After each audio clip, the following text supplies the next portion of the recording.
అందరికీ నమస్కారం. నా పేరు బొబ్బేపల్లి సురేష్ నాయుడు, సర్వేపల్లి నియోజకవర్గ జనసేన పార్టీ. సర్వేపల్లి గ్రామ పంచాయతీ పరిధిలో 50 గిరిజన కుటుంబాలు కనీసం 50 ఏళ్ళకు పైబడి ఇక్కడ నివాసం ఉంటున్నారు. వాళ్ళ కళ శ్మశానం.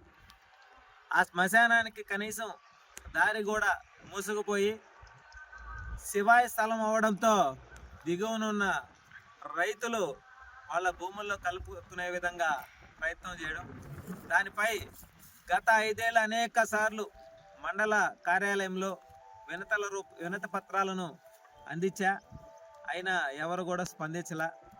కానీ నేడు 3 రోజుల ముందు ఒక పెద్దావిడ చనిపోతే వాళ్ళే ఆ కంపంతా నరుక్కుంటా దారి చేసుకుంటా పోయి గూడ్చుకున్నామని చెప్పి వాళ్ళు స్వతహాగా అందరూ కూడా ఆ కంప తొలగించుకునే దానికి ప్రయత్నం చేయడం జరుగుతూ ఉంది. అందులో భాగంగా ఈరోజు మా సోదరుడు మహేష్ చెప్పడంతో మేము ఇక్కడికి వచ్చి చూసాం.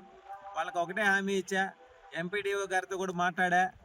వెంటనే రేపు ఉదయం మండల కార్యాలయంలో ఈ యొక్క విషయంపై ఎంఆర్ఓ గారికి నివేదికనిచ్చి సర్వే చేయించి వాళ్ళకి నీట్గా ఇదంతా కూడా కంప చెట్లను తొలగించి సొంత ఖర్చులతో జేసీబీతో మేమే చేపిస్తామని చెప్పి హామీ ఇచ్చాం.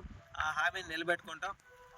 పేద గిరిజనుల కోసం కూటమి ప్రభుత్వం వాళ్ళకి ఏమి కావాలన్నా సరే అందించడానికి సిద్ధంగా ఉంది.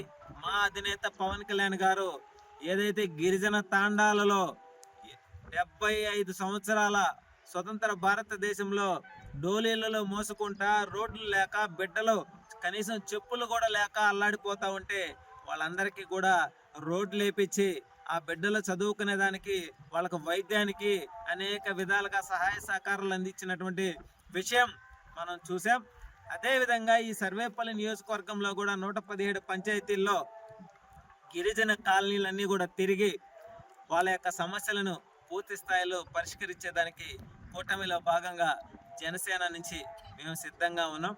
అదేవిధంగా ఎవరైనా సరే మీకు ఈ సమస్యలు ఉన్నాయని చెప్పి మాకు తెలియజేయండి, మేము మీకు అండగా నిలబడతామని చెప్పి మనస్ఫూర్తిగా తెలియజేస్తూ, గతంలో దాచుకోవడం తప్ప గ్రామ పంచాయతీలలో అభివృద్ధి చేసిన పరిస్థితి లేదు.